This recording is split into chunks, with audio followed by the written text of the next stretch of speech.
Well, we just had our 11:15 briefing, and on that we've had everybody from FEMA to the state officials to all the local officials all across the state, the RNC, everybody, so we could have great information and share the right information. We've had the National Hurricane Center, the National Weather Service, to make sure that we all have the same information so we can make good decisions. And we've done this, I think, for about 5 days.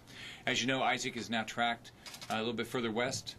It's heading out to the southeast Louisiana coast. I've talked to the governors of Mississippi, Alabama, and Louisiana last night. Told them we would be we'd be honored to assist them if they have any issues. Our biggest problem right now in the state is our concern about the Panhandle. We're going to start seeing tropical storm force winds tonight in the Panhandle. Even though this storm is moving to the west and looks like it's going to continue to turn into a hurricane, we're going to have some damage and some problems in the Panhandle. Storm surge 3 to 6 inches, rainfall up to 15 inches. The problem is we already have that part of the state saturated. Tropical Storm Debbie saturated that part of the state, and it is still saturated. The western part of the Panhandle could see over 24 hours of constant rain and tropical storm force winds. So we're worried about flooding. We're worried about tornadoes. We've talked to the Monroe County, the Keys, South Florida, minor damage. We do have in the Dade to Palm Beach area, we have about 65,000 customers without power. But as you know, our utilities have brought in additional individuals to make sure when we have power outages that they deal with that. The airport in Key West is going to reopen this afternoon. So that's, but so far, hopefully that'll continue. The Keys did not see major damage.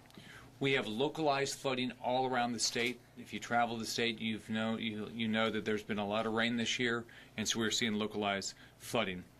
Commissioner Fugate from FEMA is in our Emergency Management Center up in Tallahassee today for a couple hours.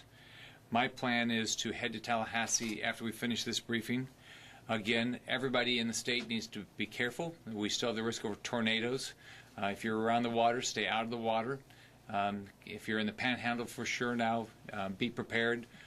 Water, food, medicine, fill up your car. If there's flooding, stay out of the water. Don't deal with power lines yourself. Be careful if you're cutting down fallen trees and these things, because that's where we have more problems. So it's nice that the Keys did not have major damage today, but we're not out of the woods yet. We've got to watch out for what's going to happen in the Panhandle. Now I'll turn it over to the mayor. Well, Governor, thank you. I was visiting with some of our delegations who are staying in Clearwater just to bring them a little sunshine today. And they reassured them that the weather that we're having here is temporarily. We're going to have the sun shining throughout Pinellas County and the Tampa Bay area. And what they told me, Governor, was how much they appreciated what we were doing to provide for their safety. They were here for the convention, but they understand that a hurricane can be dangerous, is very unpredictable, and they were glad that we took the steps that we took to make sure that they stayed safe, and they're going to have a good time the rest of the week. So I just wanted to report that and let you know that in Clearwater, we're ready. Our team has been out on the streets to make sure that the delegates stay safe, and we want to reassure everyone, and also especially to the visitors, to explain to them that it is important for them to stay out of the water until the threat of this storm passes, as you had indicated. We don't want to have any accidents next week, or actually tomorrow. Thank you very much. Thanks, Mayor. All of us will be able to answer any questions that anyone has.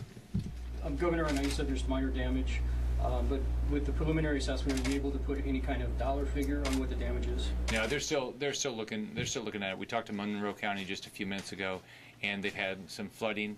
They're still getting some assessments back, but it doesn't appear to have be much. There was one construction site. They're checking to see how much damage there was there, but again, this is preliminary. But right now, they don't see a lot of damage.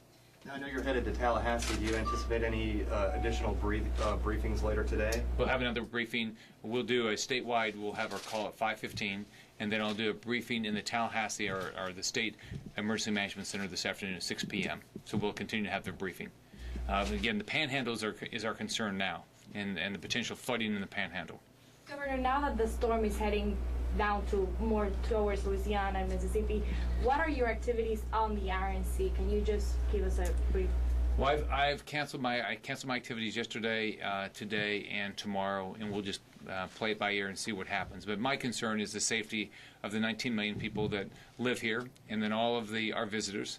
And so I'm going to spend my time making sure that we do the right thing. I mean, all of us, I mean, everybody standing here, we're here to make sure everybody in our state stays safe. You have great emergency management people in the state. You've got the elected officials here are concerned about people's safety. I'm going to focus on the rest of the state. I hope everybody has a great convention. I was honored to have the opportunity to speak, but the most important thing is safety. What kind of resources is Florida going to send to the other states if that decision is made? Well, depends on what they ask for. When I talked to Governor Bentley in Alabama, they're already evacuating some individuals there. Governor Bryant has already called up the National Guard in Mississippi, and the Governor General will have to make a decision based on how bad it hits southeast Louisiana, if that's where it ends up. Our concern is still, of course, the flooding in the Panhandle. And as you probably know if you follow the track, this is supposed to slow down as it gets towards landfall. Are the resources being directed to the Panhandle today? The utilities are moving their resources around. That's the primary thing that's changing now is the utilities, because we haven't seen any needs yet. So part of these calls is we go county by county to see what their needs are. Right now, the utilities are moving individuals around and trucks. But in the south part of the state, we have about 65,000 homes or customers without power. But that was I think early this morning it was 100,000. So they're having an impact on that already. Utilities really do a good job of working with each other, and they've brought in individuals from other states. So it's a great group. I had an agency head meeting at 10 o'clock this morning with all my agency heads. We're still at level 1 activation in the State Emergency Management Center. We got a review again today by the water management districts, and basically our state is wet right now. And this storm, when it hits the Panhandle, we're on the wet side of the storm. So that's why we're going to get a lot more rain than anybody else. All right. Thank you very much.